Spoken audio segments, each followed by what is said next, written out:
वनपर्ती municipal इंतखाबात के सिलसिले में BRS की इंतखाबी मुहिम के तहत गांधी चौक में कॉर्नर मीटिंग मुनक़िद हुई, जिसमें BRS के सीनियर क़ायद व साबिक़ वज़ीर निरंजन रेड्डी ने खिताब किया। उन्होंने कहा कि अवाम को ये तय करना होगा कि ज़िला लाने वाले KCR का साथ देना है या ज़िला ख़त्म करने की बात करने वाले रेवंत रेड्डी की हिमायत करनी है।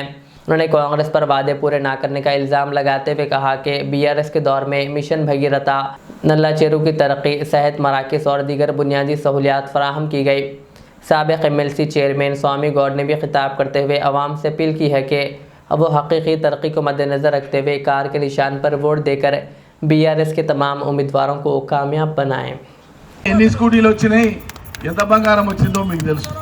ఇంత మోసపూరితంగా పచ్చి అబద్ధాలు చెప్పి ప్రజల్ని వంచినారు, మోసం చేసినారు. కూర్చోబెడితే మేము ఇంట్లో కూర్చున్నాం, బాగానే ఉంది. మళ్ళీ ఇప్పుడు ఇన్ని తప్పులు చేసినారని మీరే ఓది కొప్పుకుంటున్నారు ప్రజలు. మళ్ళా కాంగ్రెస్కి ఓటేస్తారా అని నేను అడుగుతున్నా. ధర్మమేనా అంటున్నా. మోసం చేసిన కాంగ్రెస్కు మళ్ళీ ఓటేస్తే ధర్మమేనా? వీటన్నిటికి ఒకనాడు మహానుభావుడు ఎన్టీ రామారావు మండలాల వ్యవస్థను తీసుకొచ్చిండు. అది ప్రజలకు బాగా అక్కింది. దాని తర్వాత కొత్త జిల్లాల ఏర్పాటు జరగాలని జిల్లాలు, మన పాలమూరు లాంటి జిల్లా మొత్తం జిల్లా జనాభా 45 లక్షలు. కొన్ని దేశాల జనాభా ఉంటుంది ఒక పాలమూరు జిల్లా అంతా. ఐరోపా ఖండంలో ఉండేటువంటి దేశాలు, కొన్ని చిన్న చిన్న దేశాలు పాలమూరు కంటే తక్కువ జనాభా ఉన్న దేశాలు ఉన్నాయి. కాబట్టి పాలమూరు ఇంత పెద్ద జనాభా ఉన్నటువంటి ఈ జిల్లా ఒక కలెక్టర్ అనేటువంటి వాడు పరిపాలన చేయాలంటే కలెక్టర్ ఏడాదిలో 365 రోజులు పని చేస్తే కూడా జిల్లాలో ఉండేటువంటి ఒక్కొక్క మండల కేంద్రం కూడా తిరిగే పరిస్థితి లేదు. ఎందుకంటే 64 మండలాలు అప్పటికే. దినా మండలాలు తిరిగితే కలెక్టరేట్లో పని ఏం చేయాలి వాడు? కాబట్టి ఏడాది పొడవునా తిరిగినా కూడా జిల్లాను కవర్ చేయలేనటువంటి పరిస్థితి. పరిపాలన ప్రజలకు అందదు. కార్యాలయాలు కానీ వీలైనంత దగ్గరగా ప్రజలకు రావాలి, అందుబాటులోకి రావాలి. అదే ప్రజాస్వామ్యం. అందుకోసమే కేసీఆర్ మొత్తం తెలంగాణలో ఆనాడు 10 జిల్లాలు ఉండే తెలంగాణ వచ్చినాడు. వాటిని 33 చూస్తే చాలా ఆశ్చర్యం వేసింది. ఏంది ఇది వనపర్తేనా? ఇదేంది మా తెలంగాణ గడ్డ? హైదరాబాదే సిగ్గుపడే పరిస్థితి ఉంది. హైదరాబాద్ లో ఒక బండి పెడితే ఇంకో బండి పోదు.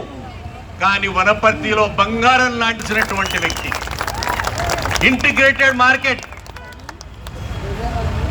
వనపర్తిని ఎవరు ఏం చేశారో కానీ నేను చూసిన తర్వాత నిరంజన్ రెడ్డి గారు రోడ్లు, ఇక్కడ ఉన్నటువంటి ఇంటి వాళ్ళతోటి మాట్లాడి రోడ్లు కట్ చేసి ఈ విధంగా రోడ్లు వెడల్పు చేయటం నిజంగా ఈ పట్టణ అభివృద్ధి మీరు కళ్ళారా చూస్తున్నారు. అదొక్కటే చేయలే.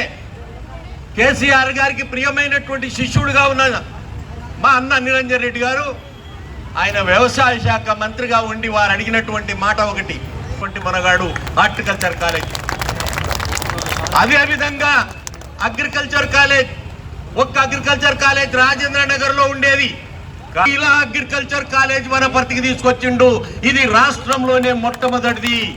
ఇంకా ఎక్కడ తెలంగాణలో ఎక్కడ లేదు, ఒక్క వనపర్తిలోనే ఉంది. మహిళల అగ్రికల్చర్ ఆఫీసర్ అయ్యేటటువంటి అవకాశం. ఆశ్చర్యం ఏమిటి అని అంటే, మీకు ఒక చేదు నిజాన్ని చెప్తా. అది నిజం కావద్దని మీరందరూ వేసే ఓటు వల్ల ఆధారపడి ఉంది.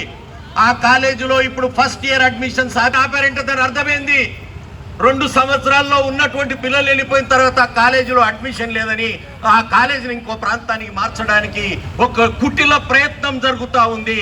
మన బిడ్డలు కాలేజీలో చదువుకోవాలా, నిరంజన్ రెడ్డి తెచ్చిన కాలేజీని బంద్ చేయాలా?